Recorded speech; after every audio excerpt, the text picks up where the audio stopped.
uma palavra rápida a respeito da nossa programação em Igrejinha ontem. Ontem, oficialmente, nós demos início ao trabalho do nosso querido pastor Nilson como missionário da Igreja Batista no Granbury, no bairro Igrejinha e à frente da congregação.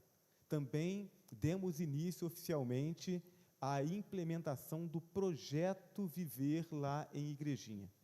Os irmãos que participaram do primeiro treinamento, né, o passo seguinte agora, eu já estou em contato com o pastor Raoni, o passo seguinte é nós fazermos um mapeamento, tanto da nossa comunidade, a comunidade que é diretamente atendida pela Igreja Batista no Granbury, portanto, esse povo que mora aqui nas circunvizinhanças da igreja, mas também lá de Igrejinha, para que a gente possa identificar os fatores de risco que envolvem crianças e adolescentes, onde a gente está atuando aqui e lá em Igrejinha, e então possamos traçar as estratégias para podermos implementar fatores de proteção para essas crianças e adolescentes. Devemos, portanto, estar orando por esse processo e, particularmente, estar orando pelo trabalho em Igrejinha. Então, há muito o que fazer lá.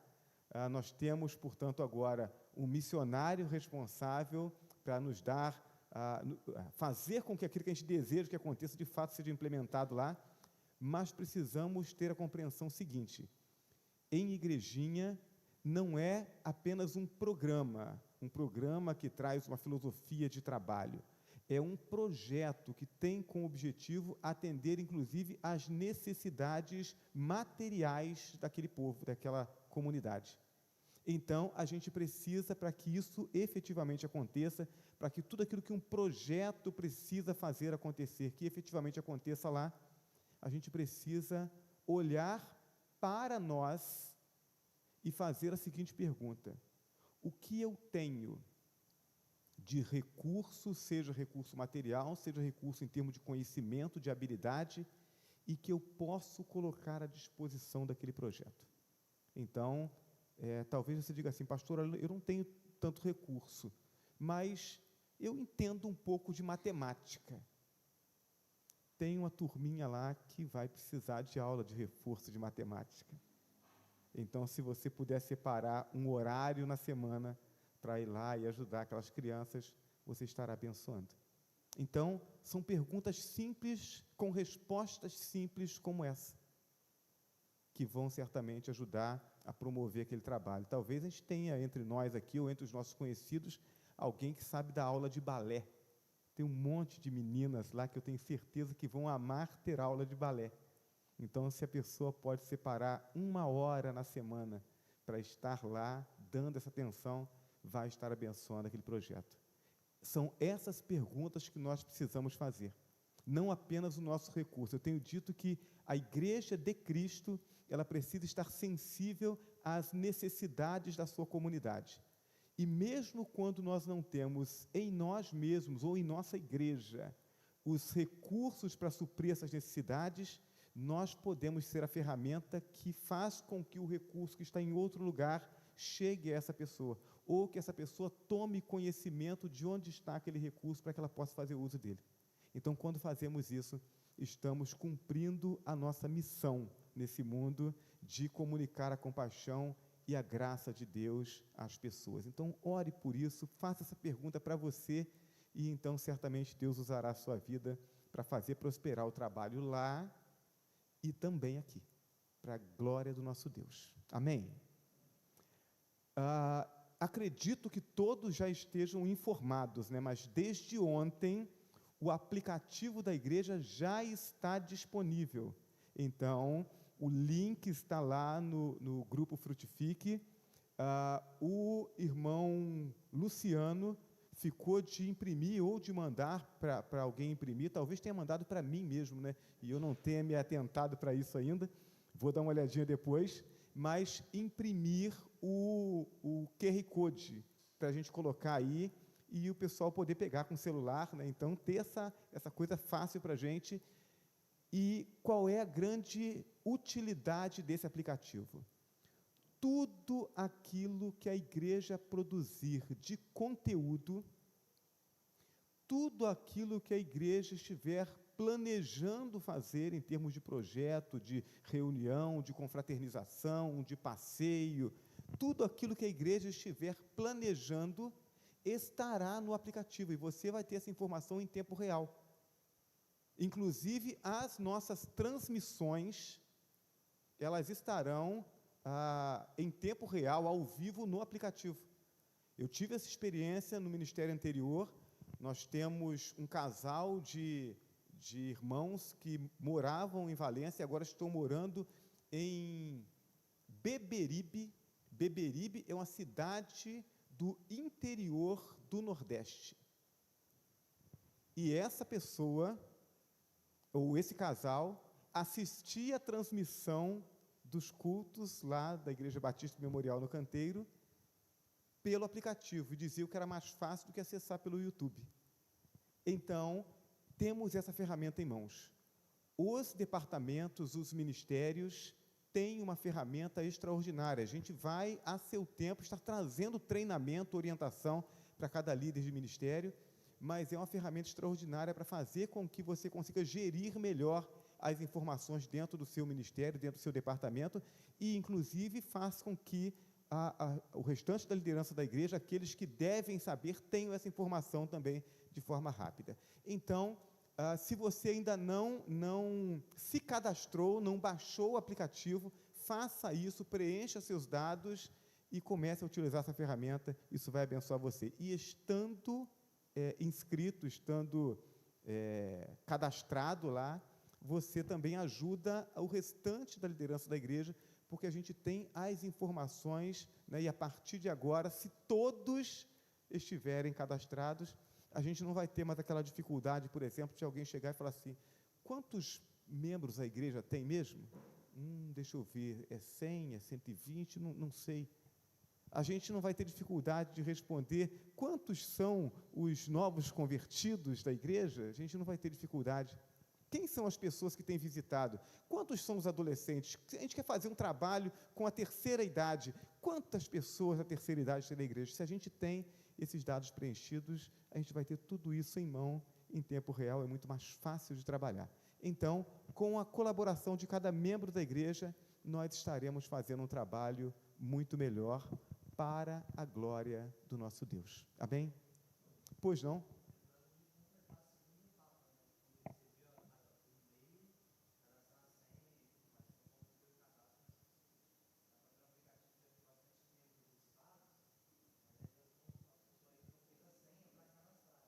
Sim, mas veja só, agora com o aplicativo já à disposição, né, você já acessa aquele link do aplicativo e aí já tem todas as informações ali para você preencher e você já tem o aplicativo. Então, já ficou mais fácil. Ok? Muito bem, meus irmãos. Vamos meditar na palavra do nosso Deus. Eu quero convidar os irmãos a fazermos a leitura bíblica em Mateus capítulo 6,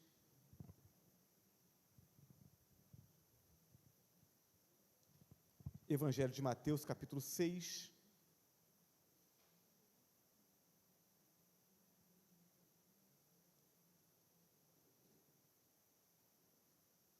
a partir do verso 25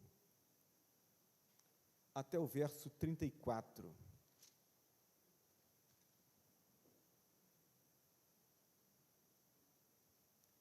Mateus 6, de 25 a 34. O texto diz assim: por isso vos digo, não andeis ansiosos pela vossa vida, quanto ao que haveis de comer ou beber, nem pelo vosso corpo, quanto ao que haveis de vestir. Não é a vida mais do que o alimento, e o corpo mais do que as vestes?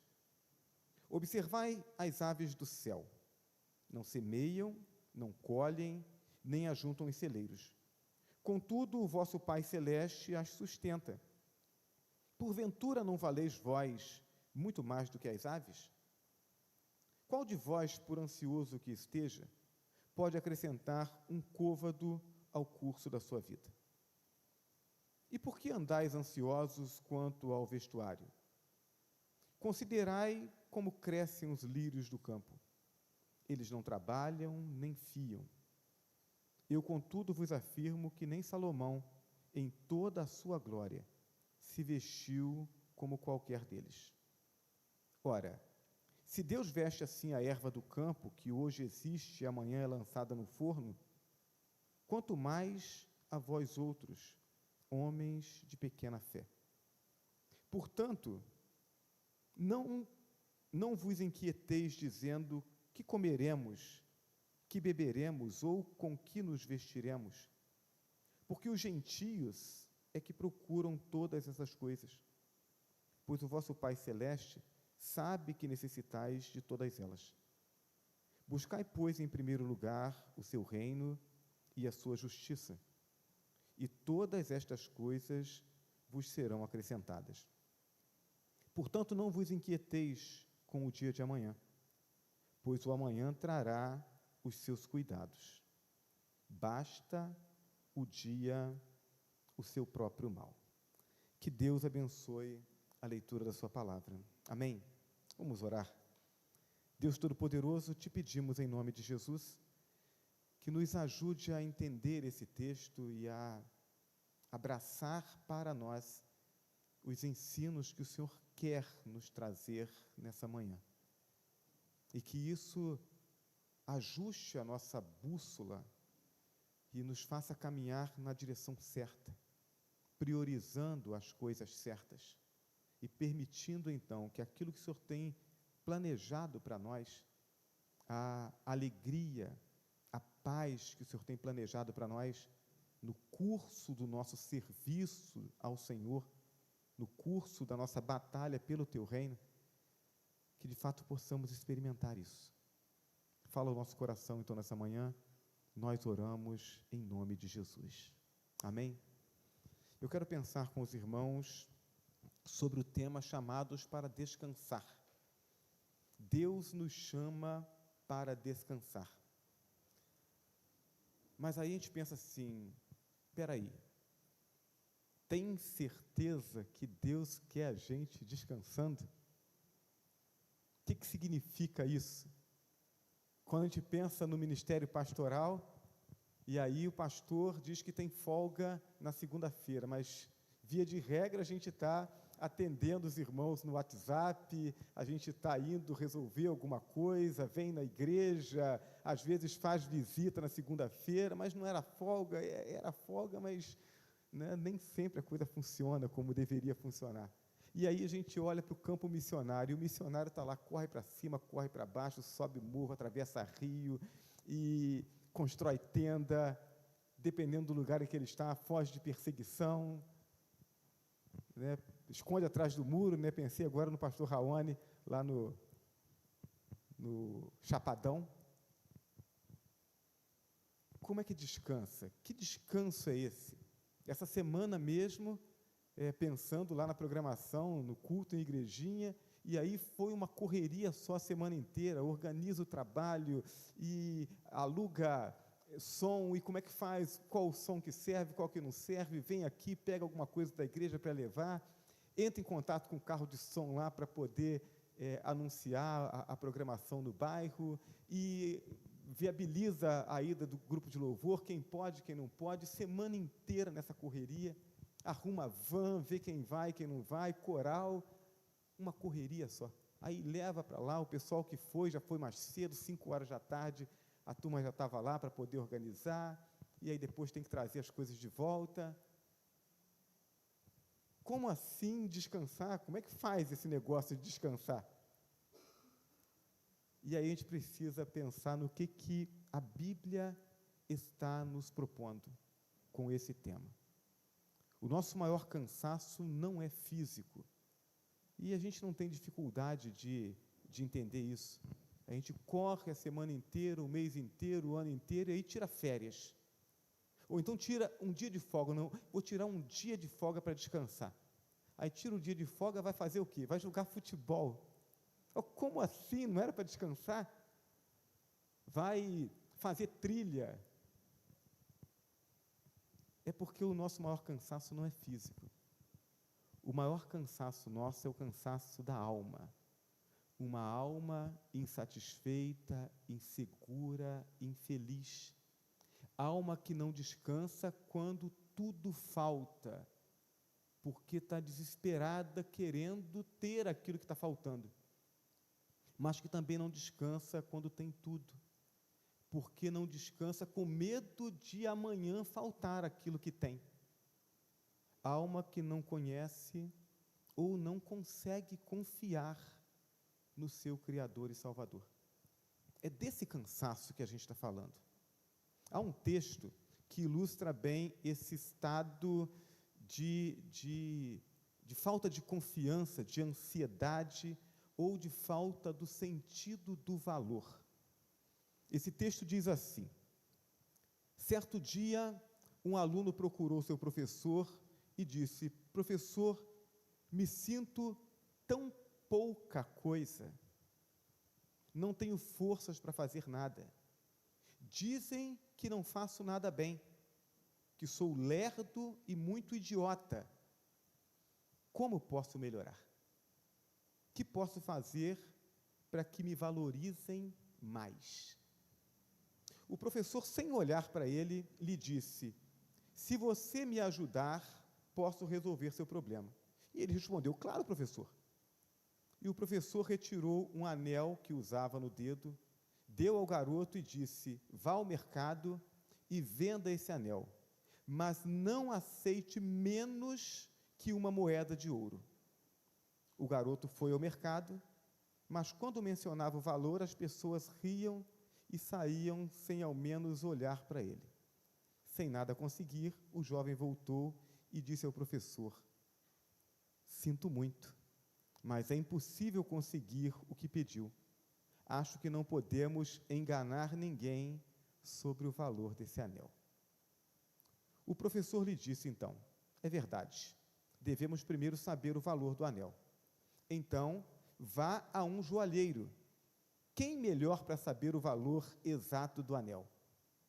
Diga que quer vendê-lo e pergunte quanto é que ele daria nesse anel. Mas não importa quanto ele ofereça, não o venda. Volte aqui com o meu anel. O jovem levou o anel ao joalheiro e o deu para o joalheiro examinar.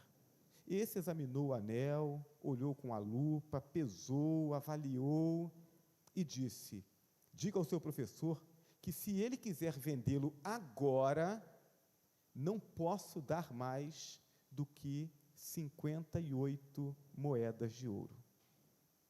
O jovem, surpreso, exclamou: 58 moedas? Sim, respondeu o joalheiro. Com o tempo, eu poderia oferecer 70, ou talvez mais, mas se a venda é urgente, o que posso fazer? O jovem correu emocionado para a casa do professor para contar o que aconteceu. Depois de ouvir tudo o que o jovem lhe contou, o professor disse: você é como esse anel, uma joia valiosa e única, e que só pode ser avaliada por um especialista. Pensava que qualquer um poderia descobrir o seu valor?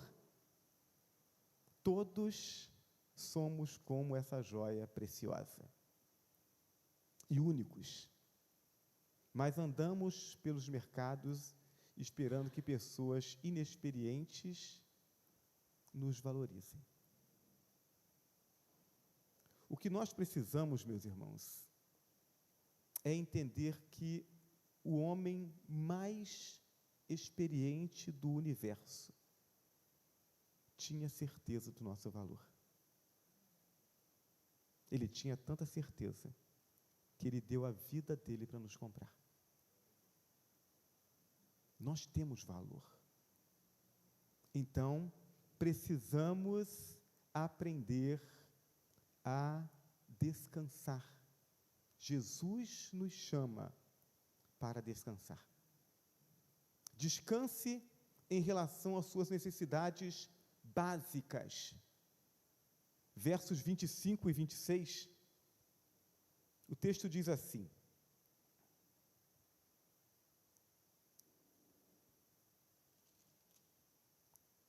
observai as aves do céu, não semeiam, não colhem, nem ajuntam em celeiros. Contudo, vosso Pai Celeste as sustenta. Porventura não valeis muito mais do que as aves? E depois dos versos 28 a 31. E por que andais ansiosos quanto ao vestuário? Considerai como crescem os lírios do campo, eles não trabalham nem fiam. Eu, contudo, vos afirmo que nem Salomão, em toda a sua glória, se vestiu como qualquer deles. Ora, se Deus veste assim a erva do campo, que hoje existe e amanhã é lançada no forno, quanto mais a vós outros, homens de pequena fé. Portanto, não vos inquieteis dizendo que comeremos, que beberemos, ou com o que nos vestiremos. Jesus chama a atenção dos discípulos para o fato de que Deus cuida de nós. Então, descansa em relação às necessidades básicas. Vejam, não precisamos repetir que descansar não significa cruzar os braços. Deus não lida com preguiçosos. Nós somos chamados a sermos responsáveis por nossa vida. Alimento, bebida, roupa, abrigo para o corpo são necessidades legítimas. Ninguém peca por desejar ter isso. Ninguém peca por trabalhar e se organizar no sentido de ter isso. São necessidades reais e legítimas. Trabalhar e planejar o futuro é uma atitude responsável para consigo mesmo e para com a sua família. Não tem nada de errado em eu trabalhar hoje para ter hoje e me organizar para cuidar do meu futuro, do futuro da minha família. Não tem nenhum problema nisso, não tem nenhum pecado nisso. O problema é quando a minha necessidade deixa de ser o comer e passa a ser possuir alimento estocado. Eu quero ter mais do que eu preciso. O problema é quando a minha necessidade deixa de ser o vestir e abrigar e passa a ser o ter tanto ou mais do que o meu semelhante. Eu deixo de me preocupar em apenas ter o necessário para a manutenção da minha vida e eu quero mostrar para os outros que eu tenho mais do que eles. Esse é o problema. Se não conseguimos descansar a cada vez que a nossa necessidade é satisfeita, então não conseguimos viver. Porque é uma ansiedade o tempo todo. Aliás, a lição dos jovens hoje, falou sobre ansiedade. Ansiedade é medo do futuro. Mas o futuro está no futuro. Eu preciso viver o presente. O presente é um presente e eu preciso vivê-lo. Então, quando a pessoa ela tem tanta ansiedade pelo futuro, ela tenta o tempo todo viver no futuro. Ninguém pode viver no futuro. Alguém já disse que existem 2 dias que a gente não pode fazer nada, né? O dia de ontem, ninguém faz nada ontem. O ontem já foi. E o dia de amanhã, ninguém faz nada amanhã. Você pode planejar para amanhã, mas você só consegue fazer hoje. Então, se eu viver tão preocupado com o amanhã, eu não vivo o hoje. E, portanto, eu não vivo. Esse é o problema. Não conseguimos nos alegrar com a nossa família, não conseguimos estar a sós com Deus, não conseguimos viver a vontade de Deus, não conseguimos fazer nada. Nunca tem tempo. Por que não tem tempo? Porque eu estou sempre tentando viver o amanhã. Eu não vivo. A felicidade não está tanto no ter mais. Está no saber viver o hoje. Quantas pessoas têm tanto e as famílias estão carentes de carinho, de atenção? Quando nós falamos sobre fazer um mapeamento da nossa área aqui, nós estamos falando sobre uma região em que há muito mais recurso financeiro, há muito mais estabilidade econômica, há muito mais conforto do que quando nós falamos em igrejinha. Mas será que os filhos daqui estão tendo tanta atenção, tanto carinho, tanta presença dos pais, quanto eles necessitam? Talvez os pais aqui estejam tão preocupados em ter mais, em garantir o ter mais e o ter mais, que não dão atenção para os seus filhos, eles são carentes. É essa questão que o texto bíblico chama a nossa atenção e a nossa reflexão. Então é legítimo trabalhar, é legítimo estudar, planejar o futuro, sonhar com uma boa casa, com um bom carro, tudo isso é legítimo. O que não é legítimo? Não é legítimo permitir que essa preocupação roube o seu descanso. O que não é legítimo? Não é legítimo confiar no trabalho como fonte de felicidade. Não é. Um trabalho melhor do que aquele que você tem hoje não é fonte de felicidade, não é garantia de felicidade. O que mais não é legítimo? Não é legítimo confiar na riqueza acumulada como fonte de segurança. Não é. Acumular riqueza não é garantia de segurança. Os mais experientes, né? Não vou falar sobre idade, mas sobre experiência. Os mais experientes certamente se lembram da época em que o Fernando Collor de Mello confiscou o dinheiro da poupança do povo. Eu não sei quantos aqui conheceram, mas eu tomei conhecimento de algumas pessoas que se suicidaram por causa disso. A sua esperança, a sua confiança estava depositada naqueles recursos. E não conseguiram imaginar a possibilidade de viver sem aquilo. Preferiram morrer. Um outro caso que chamou minha atenção foi o caso daquela barragem, né, lá em Mariana, quando houve aquela tragédia. Uma das pessoas que foi atingida, né, foi o dono de uma mercearia. Ele tinha tanto apego ao dinheiro que ele não colocava o dinheiro em banco, ele guardava o dinheiro em casa. E aí, com aquela tragédia, perdeu a mercearia e perdeu o dinheiro. E aí eu não sei quantos de vocês já conheceram alguém que tinha esse hábito de guardar dinheiro em casa. Sabe, com a característica, eu conheci algumas pessoas assim, aquela coisa de guardar dinheiro em colchão. Eu conheci algumas pessoas que tinham esses hábitos, não era exatamente no colchão, mas era em casa, não tinha confiança de deixar o dinheiro no banco. E aí, o que havia de comum entre essas pessoas que eu pude observar?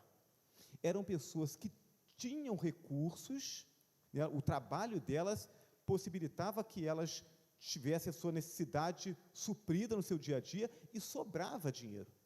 E elas guardavam esse dinheiro, mas andavam mal arrumadas, não tinham prazer em pegar daquele dinheiro que sobrava para comprar uma roupa melhor.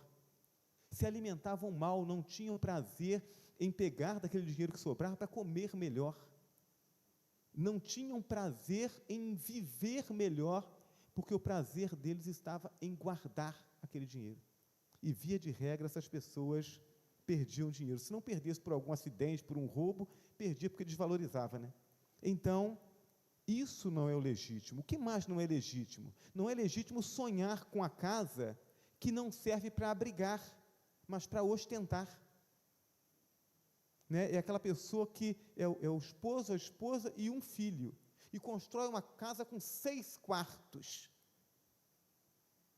Para que 6 quartos? Não, é porque pode ser que em algum momento um familiar venha, nunca recebe visita da família. Mas tem que ser aquela casa grande, né? Para dizer assim, olha, eu tenho a casa maior do que a dos outros. O que mais que não é legítimo? Não é legítimo imaginar que a vida depende do modelo do carro. Saiu um modelo novo, não posso ficar com esse. Nossa, estou infeliz. O modelo da geladeira, saiu uma geladeira diferente. Não, olha, se eu não conseguir aquela geladeira, eu sou a pessoa mais infeliz. Parece mentira, mas tem gente que é assim, irmãos. Tem crente que é assim. Não é legítimo agarrar-se às coisas materiais como se elas fossem suas. Elas não são suas.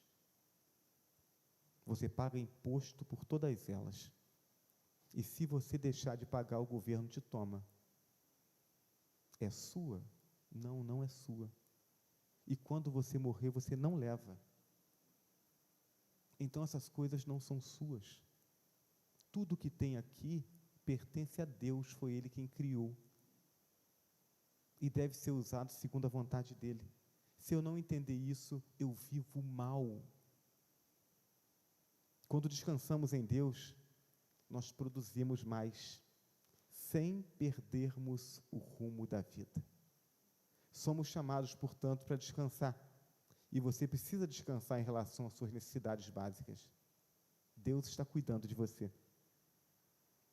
Em segundo lugar, descanse em relação aos problemas que ainda não existem, ou os problemas que são insolúveis. Eu quero dizer para vocês que eu me esforço muito por praticar isso. Né? Problema, a gente sempre tem. Se não tiver muitos, tem pelo menos um. Né? Eu costumo dizer que tem sempre um problema na fila. Quando você resolve um, o outro já está chegando. E se você demorar para resolver aquele, o outro chega também. Mas eu digo assim, eu olho para os problemas e avalio. Eu tenho como resolver? Se eu tenho, eu avalio qual é o esforço. Opa, com um esforço, um grande esforço, eu consigo resolver ele rápido? Então vamos lá, vamos fazer o grande esforço, vamos virar uma noite, vamos fazer, né, como diz o ditado, vamos fazer das tripas coração para poder resolver o problema. Não, o problema é um problema longo. Bom, então não adianta colocar muita energia, senão, né, é como uma maratona. Uma maratona você não corre com uma corrida de 100 metros. Mas vamos lá, vamos nos aplicar. Agora, se eu olho e eu digo, eu não tenho como resolver esse problema. Então eu dobro os meus joelhos, eu oro a Deus, eu coloco os problemas na mão de Deus e eu descanso. Eu não fico me martirizando por algo que eu não posso resolver. E tem problemas que, na verdade, nem existem. Verso 27, o texto diz assim: qual de vós, por ansioso que esteja, pode acrescentar um côvado ao curso da sua vida? E agora o verso 34. Portanto, não vos inquieteis com o dia de amanhã, pois o amanhã trará os seus cuidados. Basta ao dia o seu próprio mal. Vejam só, a maioria dos problemas com os quais nós nos preocupamos nunca chegam sequer a existir. Você já parou para pensar nisso? O filho sai da faculdade 10 horas da noite. Leva mais ou menos meia hora para chegar em casa. Aí deu 10h30 e ele não chegou. Aí a mãe já coloca a mão na cabeça. Ai, meu Deus. Né? Essas cidades violentas, meu filho foi assaltado, pode ter tomado um tiro, deve estar caído lá, coitado, na rua, sangrando, ninguém viu, vai morrer. Meu filho foi sequestrado, o que pode estar acontecendo com ele? Deve estar sendo torturado. Olha, e a coisa vai aumentando, não é assim? É assim, entrou o pensamento, você vai alimentando e vira um monstro. Daqui a pouco você pensa assim, olha, daqui a pouco vai dar um mês e eu não sei onde é que ele está. E aí, 20 minutos depois, o filho chega. Meu filho, o que aconteceu? Eu parei ele conversando com um colega, a gente se distraiu. Papo bom, mamãe, coisa boa. Estava feliz da vida. E a mãe quase morrendo do coração aqui. É isso. Ela não podia fazer nada. Por que esse desespero? Morrendo por um problema que nunca existiu. Jesus, nesse texto, ele cita 2 exemplos. Ele fala sobre a duração da vida e ele fala sobre os problemas futuros. Você não pode aumentar o tempo da sua vida.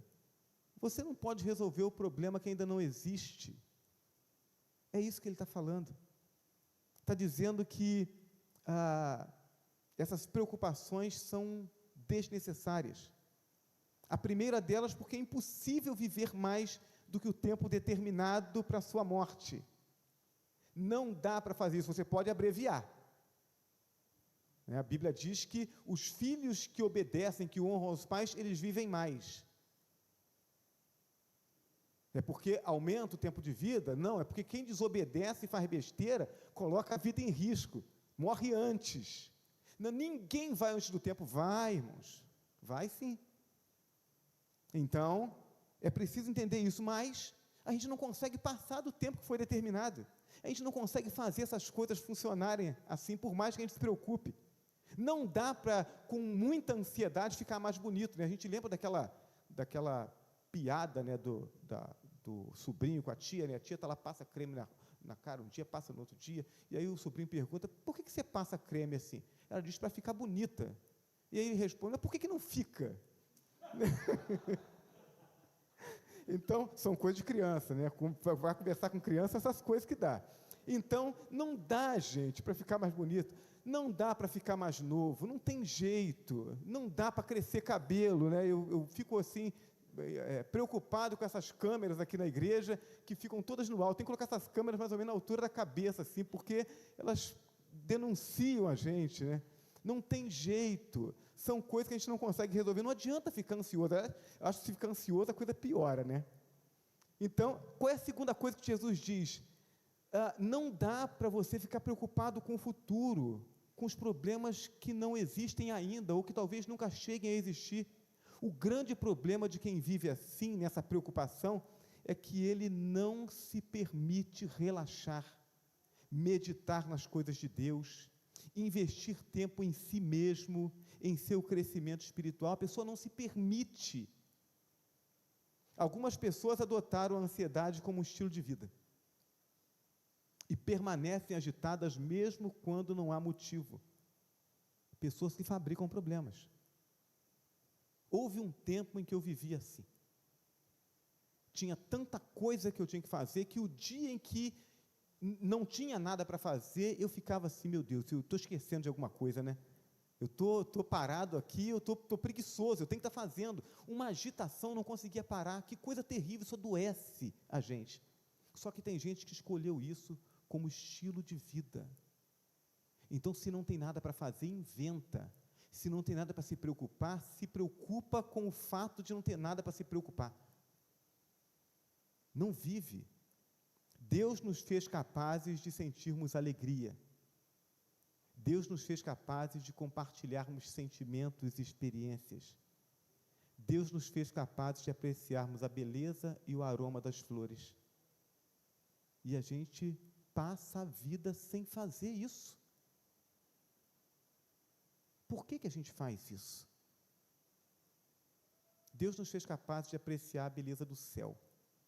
Ontem estávamos indo para a igrejinha, né, o pôr do sol, e a Luísa encantada, né, no banco de trás do carro, com o telefone na mão, né, e o telefone dela, o telefone melhor dela, ela conseguiu afogá-lo. E aí agora está com um velhinho lá esperando quando a gente vai poder comprar o outro, né? E aí esse velhinho, a foto não é muito boa, mas ela fica lá tentando capturar aquelas imagens bonitas e encantada com aquele reflexo do sol nas nuvens, finalzinho da tarde. Que coisa linda aquilo! Há quanto tempo você não para apreciar uma imagem como essa? Finalzinho da tarde, parar para olhar e apreciar aquilo. A gente não faz isso.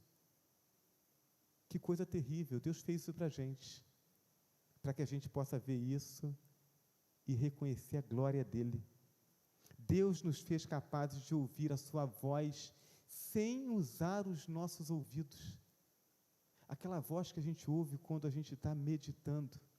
Acabei de fazer uma leitura bíblica, agora estou meditando naquilo, permitindo que a minha mente vá, permitindo que a minha mente vá tentando entender como é que aquilo se aplica na minha vida, como é que eu posso vivenciar tudo aquilo, que tipo de resultado aquilo vai produzir, e aí Deus vai falando ao nosso coração.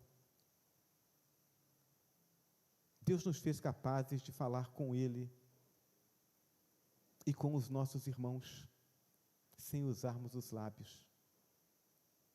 Estarmos juntos, vivermos essa experiência da comunhão. Mas isso só pode acontecer quando nós descansamos em Deus. O Salmo 62, verso 5 diz: descanse somente em Deus, ó minha alma, dele vem a minha esperança. Ou eu creio que Deus está cuidando de mim, ou então, o que eu estou fazendo aqui? Eu estou mentindo para mim mesmo. Se eu creio que Deus é todo-poderoso, criou tudo isso, se eu creio que Ele de fato me ama, como a palavra diz e como eu digo para os outros, como é que eu continuo ansioso e correndo para lá e para cá? Eu preciso descansar. Em terceiro e último lugar, descanse na certeza do cuidado de Deus. Verso de número 26. Observai as aves do céu, não semeiam, não colhem, nem ajuntam em celeiro. Contudo, vosso Pai Celeste as sustenta. Porventura não valeis vós muito mais do que as aves?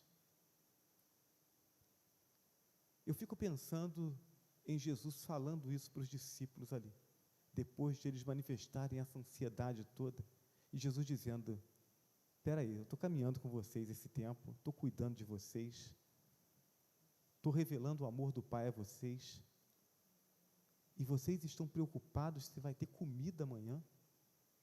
Eu estou dizendo para vocês que vocês são os responsáveis por levar essa obra adiante, então vocês têm que viver para fazer isso. Vocês estão preocupados se vão ter comida para amanhã? Aí a gente é obrigado a voltar lá atrás, e lembrar da fé de Abraão. Deus diz assim: eu vou te dar um filho, e através desse filho eu vou fazer uma grande nação. E aí no momento seguinte Deus diz assim: agora eu quero que você me dê esse filho em sacrifício. O coração de Abraão parte, mas ele pega o filho e leva, amarra o filho ali em cima do altar, e prepara o cutelo para poder sacrificar o filho. Por que ele faz isso? Porque ele crê que o Deus que deu a ele aquele filho, quando ele já era velho, a esposa velha e ainda estéril, ele diz: esse Deus que fez um milagre me dando filho, e que me deu a promessa de que esse filho se tornará uma grande nação, então esse Deus pode ressuscitar o meu filho, porque ele vai cumprir a promessa. E aí Jesus diz para os discípulos: vocês darão continuidade a essa obra. E os discípulos ficam preocupados se vão ter o que comer? Quais são as promessas que Deus tem para a sua vida? Porque se você crê nelas, você não pode estar preocupado com pequenas coisas. Vocês valem mais do que as aves, mais do que os lírios, mais do que aquilo que as pessoas dizem a você. Talvez você tenha vivido uma vida ouvindo o pai, a mãe, um professor, algum adulto da família dizendo que você não valia nada.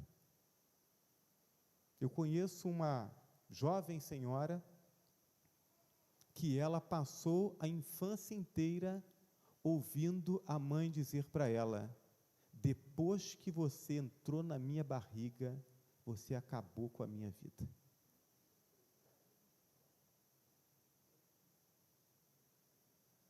Imagina o estrago emocional? Então, talvez alguns de nós tenham vivido experiências parecidas com essa.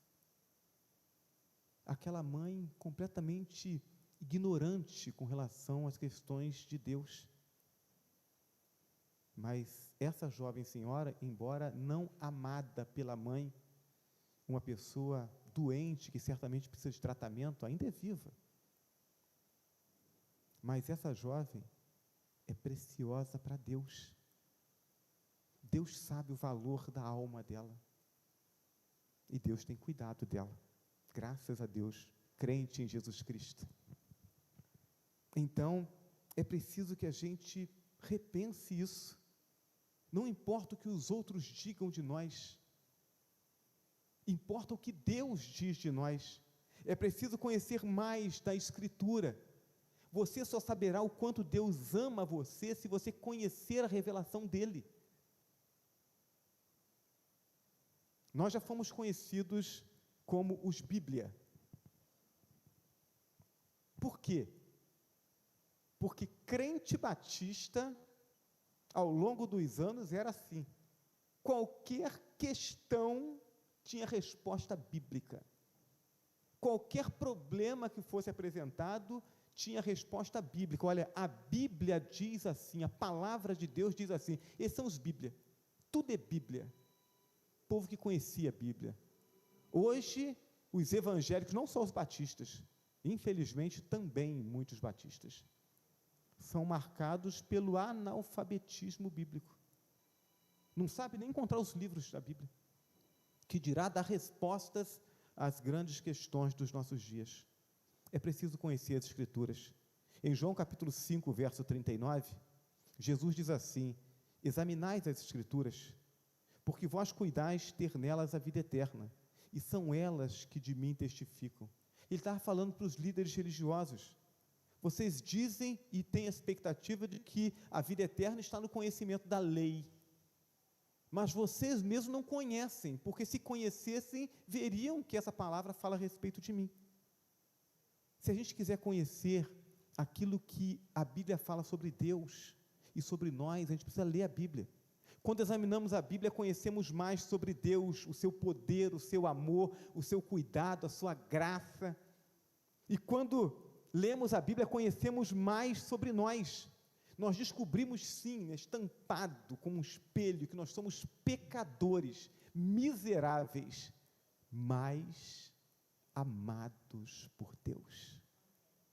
O Deus que vem a nós, o Deus que nos toma e nos cuida, o Deus que nos recebe do jeito que a gente tiver, mas que a partir do momento que nos recebe, Ele vai nos aperfeiçoando, vai nos limpando, vai nos tornando melhores. É isso que a Bíblia nos revela, e isso nos ajuda a descansar em Deus.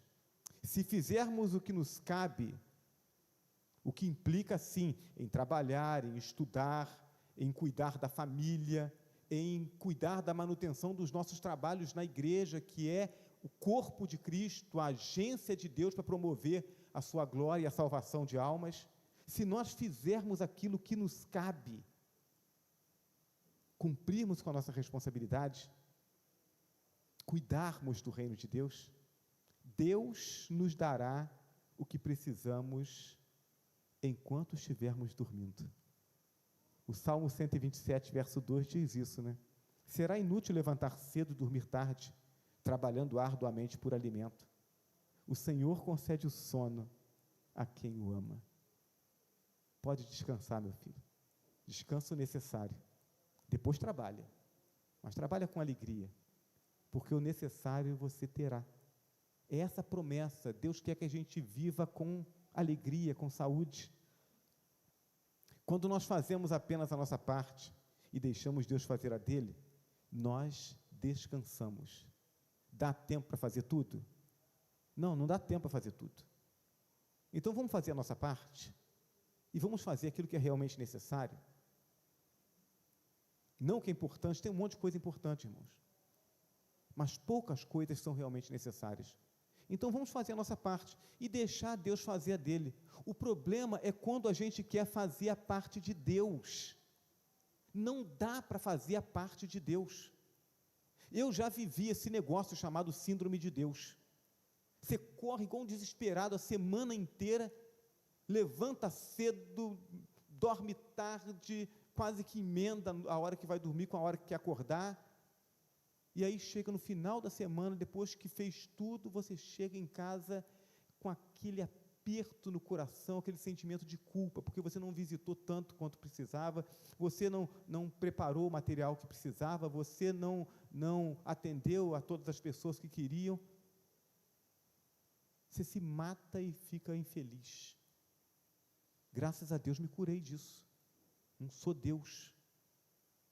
Então, quando a gente tenta fazer a parte de Deus, a gente não dá conta, a gente é infeliz, né? Mas quem é louco, pastor, de querer fazer a parte de Deus? É louco de querer fazer a parte de Deus quem não está confiando em Deus. É isso. Não haverá confiança se não houver conhecimento.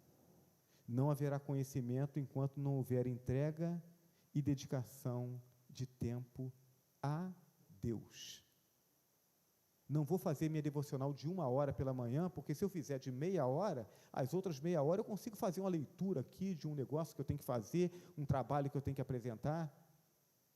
Dá para eu atender umas 2 pessoas no WhatsApp aqui, mandar uma mensagem. O que eu estou pensando? Que Deus não pode me ajudar a fazer essas coisas? Que eu estou perdendo tempo enquanto eu invisto na minha devocional? É isso que eu estou pensando? Então, você precisa crer que alguma coisa funcionará melhor quando você gastar mais tempo para Deus. Mas também precisa crer e descansar no fato de que algumas coisas não funcionarão porque você está se dedicando a Deus. E está tudo bem, porque não dá para fazer tudo mesmo. Você precisa crer que Deus dará a você tudo o que você precisa para ser feliz, na medida em que você confiar nele e descansar nele. Deus não vai dar tudo para você. Deus não vai dar tudo o que você quer. Deus não vai dar tudo o que o mundo diz que é necessário para que você seja feliz. Mas Ele vai dar o necessário para que você viva e viva bem. E para que você seja feliz com Ele. Para isso somos chamados, para descansar, porque Deus nos ama e Ele quer que a gente viva bem. Amém? Coloque-se de pé, vamos orar. Senhor Deus e nosso eterno e amado Pai, ajuda-nos, Senhor, a olharmos para nós mesmos, e ainda que entendendo que somos pecadores e que não merecemos nada do Senhor, ajuda-nos a entendermos que o Senhor nos ama, e nos ama porque fomos feitos à Tua imagem e semelhança, e o Senhor nos fez para nos amar, e portanto não é a nossa capacidade de acertar que faz com que o Senhor nos ame. Somos preciosos para o Senhor, e o Senhor tem coisas maravilhosas para o nosso viver. Ajuda-nos a confiar nisso, Senhor. Ajuda-nos a descansar no Teu cuidado, para que então a nossa vida tenha qualidade. Ajuda-nos a nos lembrar que a vida que o Senhor nos deu é um presente, e a gente só tem oportunidade de viver essa vida física, biológica, nós só temos oportunidade de viver essa vida uma vez, e precisamos vivê-la de modo a experimentarmos toda a alegria que o Senhor tem prometido para nós, e de experimentarmos todas as realizações e todas as conquistas para o Teu reino que o Senhor tem planejado para nós, e desfrutarmos de todo o cuidado, de toda a comunhão da Tua igreja, do Teu povo, que o Senhor tem planejado para nós. Ajuda-nos a acreditar nisso, Senhor, para que possamos priorizar essas coisas em nossas vidas, e então vivermos tudo o que o Senhor tem planejado para as nossas vidas, e sermos tão felizes quanto o Senhor deseja que sejamos. Abençoa-nos assim, ó Deus. É a oração que nós fazemos em nome de Jesus. Amém? Vamos adorar o nosso Deus.